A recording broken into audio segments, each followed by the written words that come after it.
All right, we're going to go ahead and start with our post-race press conferences here. For the first duel, we are now joined by Dale Earnhardt Jr., Kelly Earnhardt Miller, and here comes Justin Allgaier running up here. I got you. You do. I didn't know you really six All right, we're going to go ahead and get started. We will start, before we just go straight to questions, Kelly, we'll start with you. Just talk a little bit about, obviously you guys were very involved in this process and getting to this point, but as those laps kind of ticked away, just talk a little bit about y'all's emotions and what it meant to truly take the checkered flag knowing you were in the race on Sunday. Well, I said it earlier, yesterday, we really wanted to make it in yesterday, but we've been saying on the way down here, it'll be okay, whatever happens. Yeah, I didn't think I was going to scream at you. Whatever happens, happens, you know, this is our first try, so on and so forth. And then last night came, and it was just really kind of a gut punch when we didn't make it on time. So to have to race tonight was really nerve-wracking. And LW, my husband, said it best. Justin just made us relive Phoenix over and over, those last few minutes there. So, but he sucked it up and got in the right position, and here we are. So thank you, Justin. You're welcome. And Michael McDowell and Josh Berry. Yeah, and everyone else who pushed that car. Dale, talk a little bit about your emotions. We got to see your interview that was on, TV post-race, but just talk to us a little bit about kind of your emotions there. And really, like you said, we get to race on Sunday, what that really means to you guys as an organization. Yeah, just, it's hard to sit here and put it all into words. It really is probably the toughest thing I've ever had to answer. But, man, we have kind of tried to downplay how badly we want to race in the Cup Series, at least I have, and it's like, it's one of them things where you're like, man, if it's meant to be, it's meant to be. I'm not going to make it drag down all the other great things happening in my world, but man, we got here and we got a taste of it, and holy moly, yesterday was so disappointing. I didn't really know exactly how badly I wanted to do this or wanted to be a part of something like this until we started going through it. And yesterday was just so tough to understand. Something as simple as just being 8 thousandths too slow was really hard to understand and hard to accept. And so just been sitting here all day thinking about how badly I wanted this for all of us. And we asked Justin to go on this journey with us, and he as the driver, has to shoulder a lot of the pressure and more pressure than anyone. Greg Ives agreed to do this with us, and he has had to handle so much pressure to try to put this thing in the field. And I wanted it for everybody that was feeling all of that. And Kelly said, we love to race, and racing is hard, and I wouldn't have it any other way. This was rough emotionally, but damn it. It's fun when it works out. We can just go home now. I cannot wait for Sunday. I mean, we have a freaking Xfinity race to run. That's going to be awesome. But we get to push a car on the grid Sunday for the first time ever, and in the biggest, most important race that I've ever known. And I can't wait. And doing it with Justin, my sister, LW, our family, our team. B. Hoover is my car chief. B. Hoover worked on my AC Delco car. He worked on the Bud car. He was as excited as anybody out there. He was even reluctant, to do this because of the emotions, And it's just special. And there's a lot of people really that have helped us, and they're on this journey with us. And so, man, yes, we got to check the big box, and that's getting the race. From here on out, it's really icing on the cake, and I'm just proud of Justin, man. Those last 2 laps, I didn't think we were in a good spot. I really didn't think there was a third groove. I didn't think anyone would want to go up there with us. It was tried a couple times in the race, didn't look very, very good. Our car was a little sluggish at points, but Justin didn't have any other choice, and he went up there, and he got some help, and he made it work, and I'm just thankful. And Justin, you've had quite the stretch between winning the championship in November, obviously coming here with the reality of having to make the race. Like Dale said, you still have an Xfinity race to run tomorrow, or I should say on Saturday. But just talk a little bit about the pressure. I mean, that's been a lot of months. You've had some pressure on your shoulders. Y'all don't even know what day of the week it is, what time it is. I feel like we're in a time warp. Last night was probably, I don't know, emotionally one of the more draining qualifying efforts ever, right? Because I knew how important qualifying was and how much easier the race gets tonight. It was funny. I was pushing Martin with like 3 or 4 to go, and I mean pushing, and he's got his hand at the window like, what are we doing? Like, where I can't go anywhere. And I told him, I said, apologize to him, but we got to go. And, but Dale and Kelly being up here, LW, I mean, when you look at the emotion of them and you look at the emotion of everybody on pit road tonight, I don't know that there's words to describe it.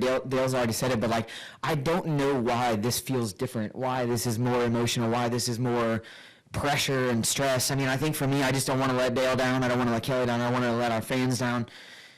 Chris Stapleton has been extremely excited about this project with Traveler Whiskey, and he's coming on Sunday, hopefully, and I didn't want him to show up and not have a car in the field, right? It'd be pretty weird. But honestly, those last 2 laps, I thought we were wrecking on the back straightaway. I think the 10 pulled up maybe in front of the 16 and got into the wall, and I thought it was game over. But, Michael kept pushing, and I think Josh was behind Michael, right? Mm-hmm. And just kept pushing. And, coming across the line was like this relief that I don't even know if I got that same relief winning the championship last fall. I don't know. It was really weird, but proud of the effort, proud of the team. We got a lot of work to do before Sunday. Some damage we got to fix from the first incident, some things like that. Some things we can clean up as a driver and as a team. And, like Dale said, this is icing on the cake now. We can go have some fun on Sunday and know that we're locked into the Great American Race. And it feels good. It feels good to say we're going to start the Daytona 500. All right, we're going to go ahead and go to questions to the media. We're going to do our best to get as many in as we can. And to kick us off, we'll go to Dustin Long and then Holly Kane. Dustin Long, NBC Sports, for you, Dale. I see Mike Davis. Sorry, Mike. You already gave me a big hug. He's excited.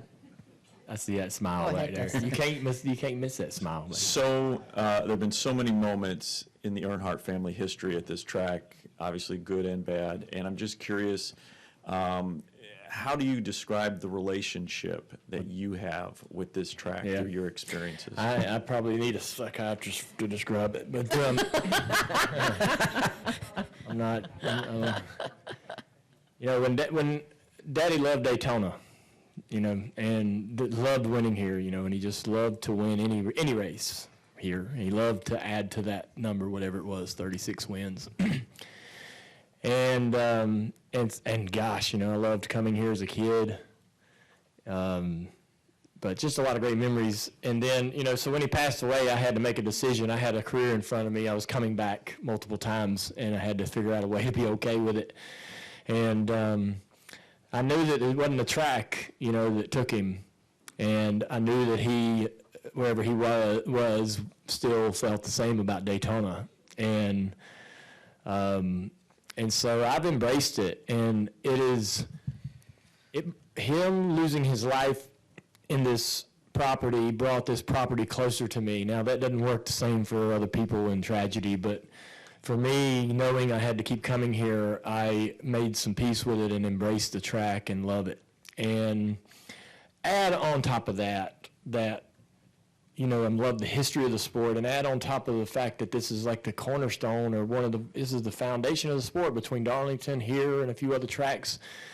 This is really what helped us launch ourselves off of the beach and out of the dirt tracks of the little bull rings and make us a genuine sport. And so and all of the historic moments that have happened here, and getting to win here myself, and I think that I was going to say at some point during this press conference that we should celebrate this track and this race. Where else do you go and barely make the field and cry tears of joy? Nowhere. There's some relief, but this is incredible. So I think that helps you measure the importance of the race and how big it is to me anyways. But so yeah, that's kind of the way it is for me. I love coming here. My kids, on the other hand, just love the MRO and playground part. I was always asking me when we're coming back to Daytona, and I get a little funny feeling inside because I'm like, dang, she likes Daytona, but it's just the MRO and the playground. But hey, it's a special place. I don't know. It's cool. And Kelly, do you mind to answer that same question as well? I don't know what to say after all that.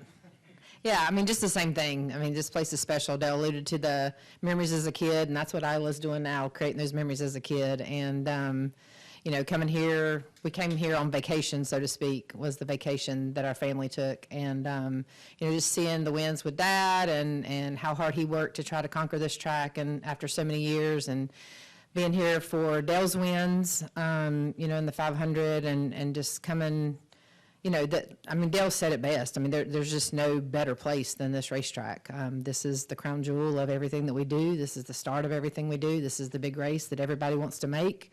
And here we are sitting here. We're about to start our first one. You're crazy. All right, microphone to Holly, please. Wow, that's kind of hard to follow up on. No kidding. Oh, my goodness. Now it makes sense. Either one of you or all three of you can answer this, but you certainly made it dramatic. Not on purpose, I can assure you. But just talk about that. I mean, that was absolutely an amazing last couple of laps. If you could just kind of take us through that, and then Dale and Kelly, if you would just talk about what that was like for you. I mean, you brought it to the wire just. You know, one of the things, you know, Greg and I sat down, we talked about before the race was like, you know, we knew fuel mileage was going to come into play. And I don't think everybody got as good a fuel mileage in the race as what we kind of thought we were going to get. And, you know, people were saving, we were saving.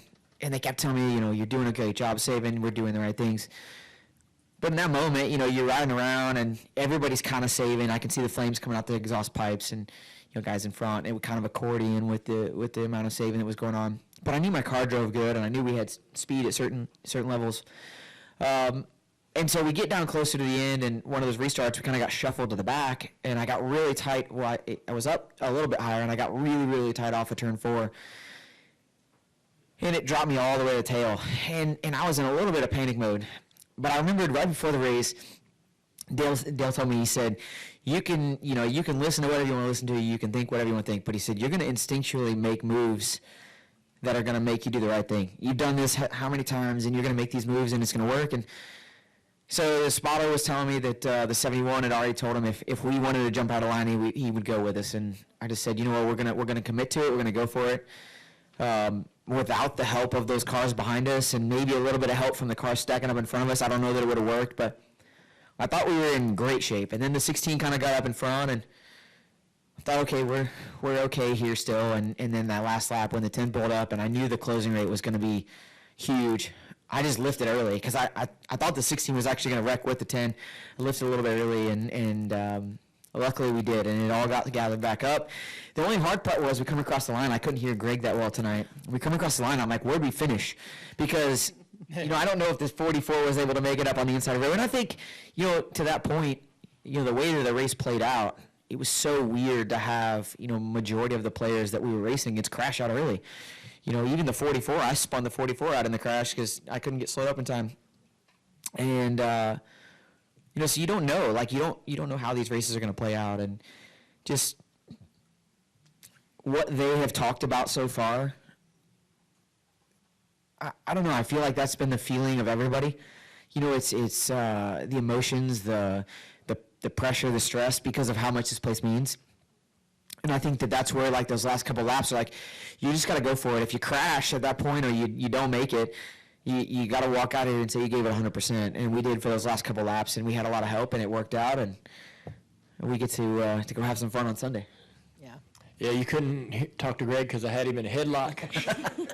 But yeah, I mean, for me, I was pretty nervous too about what our options were, and when he went to the top, I wasn't 100% sure what would come of that because I didn't just have a lot of faith in that line and that groove, but Justin didn't have any other choice, and he just committed to it, and got a couple of people to help, and it worked. And the bottom was absolutely not the place to be, that's kind of where JJ was, and he was looking really good, of course. But JJ's car and I think our car would have benefited from the top line, and that's where we ended up getting the job done. So learned some things, I think, for Sunday,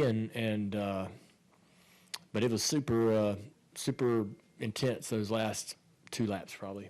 Yeah, I was really nervous, and for me, none of us would be sitting up here if it wasn't for Traveler Whiskey to get behind us. We wouldn't be able to have this opportunity.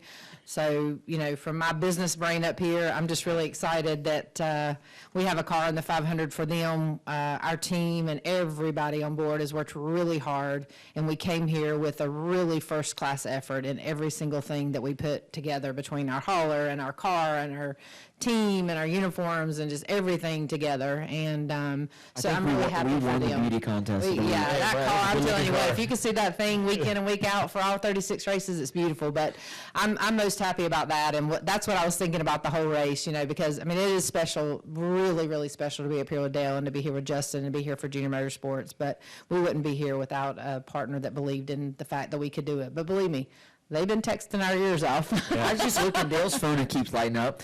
I don't have my phone, it went dead earlier. Phone's going and crazy. I'm scared to death that my phone, if it looks anything like his, I know he's got a lot of friends, but holy cow, his phone just keeps going. Chris was texting me the whole race. What are we swapping tires for? I'm like, we're just running over some debris. We're going to be on the safe side.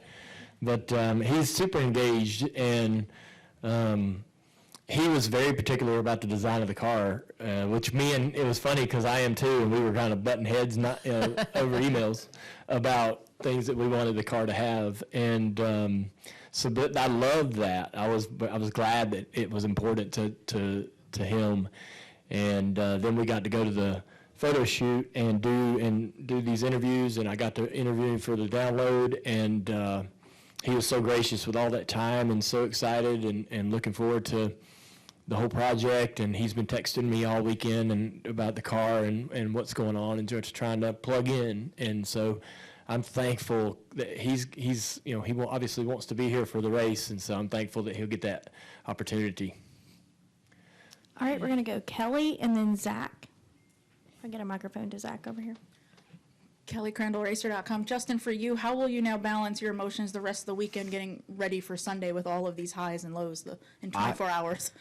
I don't know what emotions you have anymore. At this point, we get to go have fun. The Xfinity Series race, obviously coming back after winning a championship last year, this is an important race for us, but it's going to be fun. I know what we have in the Xfinity Series side, and our brand professional, our Coach Camaro, is really, really good. I know Jim Pullman is been working really hard on it. Jim actually is funny. I saw Jim standing behind the car, and he's here and he's helping out with the Cup program. He really wants to be involved in this. And so it's been really, really different for him, right? Not being that crew chief role and just being behind the scenes. And his smile tonight was like, oh yeah, I know this Saturday is going to go really well now, because we were in, and it takes a lot of the pressure and a lot of the stress off. And then as Kelly alluded to, now we can go have fun. We can go to Sunday, and whatever happens on Sunday, we can enjoy it. I think we'll have a good race car, and listen, Greg has worked tirelessly this weekend to make sure that we're doing all the right things, and he's he talked about B on the car, right? But there's this great mix of veterans and then this youth and first time going to the Cup Series in our pit stall, and it's so cool to see everybody's emotions, because some people are excited because they know how cool this is. Other people are excited because they're experiencing something that they've never experienced before. And so I think for me, now it's just watch everybody else and get to enjoy the fun of this week. We've talked about it over and over and over again, but this racetrack is special, and this Daytona 500 is special. It's pretty wild what it turns into, here for a week in February, but it's really, really cool. Dale, two for you real quick. The garage opens at 7 a.m. on Sunday. Will you be here for that? Hell yeah. I'll give him a pass if he wants to sleep in on On Sunday. Sunday, because his kids will be here too. Yeah, that'll be easier. That'll be easier because they'll wake me up either way. And I heard you on the radio tonight giving some advice for Justin. Will you do that on Sunday, or will you keep yourself off the radio on Sunday? Yeah, oddly, man, I feel totally uncomfortable doing that on the Xfinity radios because I'm so I'm around that group so closely. I don't like to get in their way. The crew chiefs and so forth. They have a plan. They talk. They spend the whole year planning and game planning, and it's like, who's this guy, talking, and we got a plan, okay? So I kind of don't want to do, but this has been ours. We've done this. This thing felt like I could just jump right in there, right? It was awesome, by the way. I don't know if you ever know this or not, but when Dale Jr. talks on the radio at Daytona, it's pretty special. So. I felt like what I had to say would be helpful, and I wanted him to. I thought he knew it too, and I wanted him to know, hey man, I'm thinking this way, and he may have more confidence in his thoughts because we're race drivers and we kind of see the same things. But I don't know. It felt comfortable because I've been. I don't know. I don't know. Yeah, I'll talk Sunday for sure. A lot. I'll be upset if he doesn't. How about that? I don't do it on Saturday because I feel like I'm not. It's not my place. If you want to talk on Saturday, you can. Just so you know. Yeah, but then the other guys get jealous. So I can't talk to all of them, It is weird, though. His radio, oddly enough, was crystal clear. Yeah. And I couldn't hear Greg at all, so. Same. All right, Zach. Zach Sterniolo, NASCAR.com. For Dale or Kelly, you guys have talked about the emotions attached to all of this. If obviously you wish last night would have gone differently and you wouldn't have had the pressure, but because you went through that and all of those ups and downs, how much more rewarding does that make tonight for the both of you? more, yeah.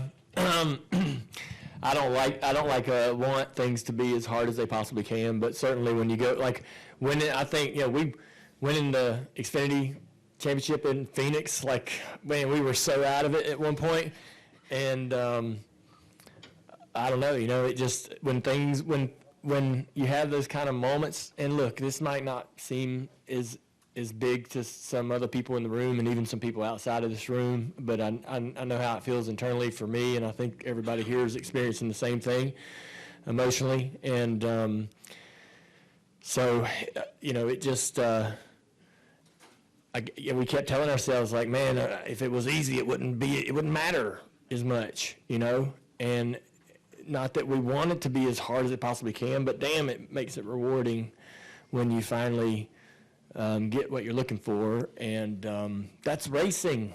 I think That's too, sports, too. yeah, we're in our DNA is to earn it, and that's how we were brought up with Dad, and I think everything that we do, you put that hard work in, and it feels better to earn You're success. I tell myself sometimes I'm a fool to come into these racetracks and think this stuff's going to be handed over just because of what we've done or where we've been in the past.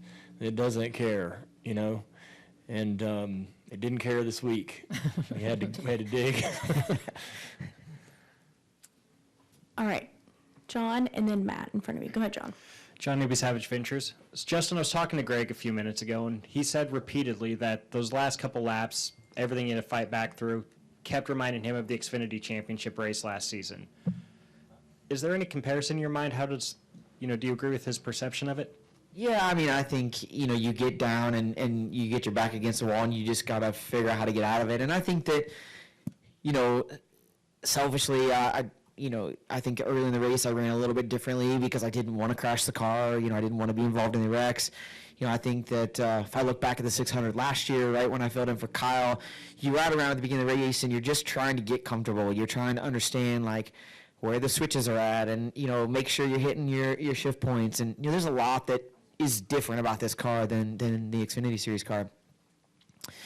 And when it got down close to the end, as the intensity ramps up, you're like, all right, I'm okay. I'm sitting in an okay spot. And when we were rolling up the bottom and we were making moves, I'm like, okay, this is going the way that we needed to go. And then it was flip the switch and it went exactly the opposite.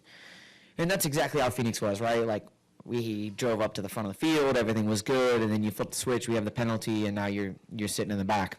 And so I think that tonight was a lot of that, but I think, to Dale's point, if it was easy, it wouldn't mean as much, and I know that you don't ever want to put yourself behind. I mean, you're not gonna start off at a golf game 3 strokes behind and be like, oh, I just want to give everybody a chance. That's not gonna be the game. But I do feel like it made those last 2 laps were probably the most fun I've ever had in a race car, right? Because I mean, you literally just lock your elbows, and Michael was pushing me so hard. I'm like, man, I don't know. I'm hitting the 16, he's hitting me, and it's like you don't know if you're gonna come out the other side of it and spin out or whatever, but you just got to go, and that was really, really special. Learned a lot for Sunday. Learned some things that I need to work on inside the car, just comfort-wise, that will definitely make a big difference. Winner, by the way. Congratulations, There Bubba. it is, yeah. Oh, we gotta go now. But I don't know. It was a special moment to run those last few laps, and even I think even when it started to go haywire at the end, it's still just you got to keep pushing, and that's how Phoenix was. So it was really special.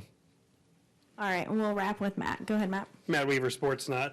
Speaking of the haywire moment, you addressed that, so I'll leave this part to Dale and Kelly.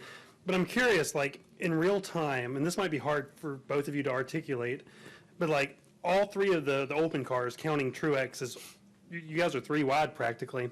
And so I'm curious, like, do you just want Justin to get the best finish possible, and then however it plays out is how it plays out? Or are you guys, like, calculating in your head, well, if Martin gets in, then it goes back on time, or we need Martin to go forward, or we need JJ to go backwards? Like, are you guys doing all that real time kind of calculus? I was I sitting. was yelling the whole time Yeah, at Justin. Justin's driving the car. He makes the choices. I told him before the race, you're going to do things on instinct and not think. You're just going to do, and that's how you race here. And but there were some moments where I'm like, man, if he can just push. The Truex is at the top, 44's in the bottom, and they're kind of neck and neck there for a while. And we're right behind him. I was like, man, just commit to the 56. Just push the 56 by the 44, and we're good. And but Justin's like, I'm fucking win. I'm gonna win this thing. I'm going to the top. And I was like, all right, I tried to push him, but he stuck his hand out the window and didn't want to go. Well, he needed to get the hell out of the way then. But I was like, wow, all that's going on the whole time. But so of course, yeah. I mean, I had how many hours today to play out all the scenarios and wonder if there might be some scenarios hiding somewhere that I wasn't thinking about. So, Kelly, you were just shouting? Yeah, I was doing the same thing. I was just shouting at Justin, and they could all hear me over their radios, and just shouting for him to go and shouting for him to go. And I mean, we were right beside the 44 the entire time, so it's like we needed to get away from it. And then that last caution, I looked over at LW and I was like, is Greg going to bring us back to pit again? Because like every time we made up some ground, Greg brought us back into pit. And so I was like, please don't bring us back into pit again. I don't want to have to go through this. But yeah. I sit there and yell and talk the whole race and try to figure out why they're not doing what they're doing. But they're better at, especially Dale. Obviously, I haven't driven a race car at Daytona, so the top and the bottom and where to go and how to go and all that, I'm just sitting there yelling at them. I got to tell you a story real quick, though. So LW and Wyatt are sitting over here. We drove around all day on the golf cart, at least for a little bit. We went and sat at the lake, and we talked about what happened tonight.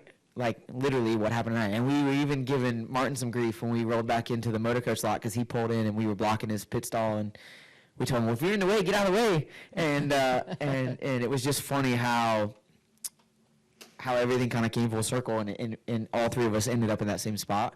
But, like, my biggest fear was I'm trying to push him and he wouldn't go. And I'm like, Dale and Martin are like really good buddies, and I don't want to try to pull to the outside right here, but I feel like I have to at this point. Dale's gonna be sad if I don't, and it worked out. So we at least got that done. But now we're gonna. You bought fishing poles today, right? Yeah. I need to borrow them because Wyatt and I and LW were talking about going fishing in the morning. So Well, it's Isla's pink fishing pole. If you don't mind. I will not be sad about a little kid's fishing pole. All right.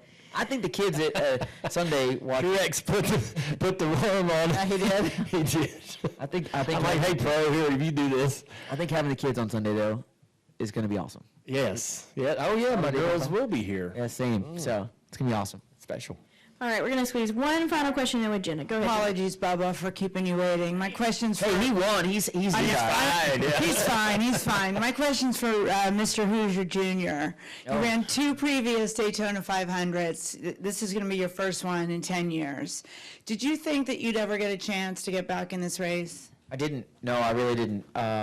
Those 2 were amazing experiences, and Rick Brandt was here tonight, and I could just tell that it was the same emotion, you know, because he's lived through it with me, and you know, those two were great experiences for me, but I didn't have the level of, I don't know, want or understanding. I don't know what it is. This one is significantly different than those were. I mean, significantly different, and I don't think I realized how much I missed this race until you come back to it. You know, in the moment, like when you're racing it year over year, like it's still a big deal. You know, but back then we had a provisional and we were in, and it really wasn't that big of a deal to have to race your way in. Tonight was like, we're going home if we don't. I don't want to let everybody down. So yeah, I mean, I think for me, I didn't realize how much I missed this race until I didn't have the opportunity to, and I can't thank them enough for giving me the opportunity to do it, because it's special. You know, this whole week has been special. The whole project's been special, and I'm excited to go after it on Sunday.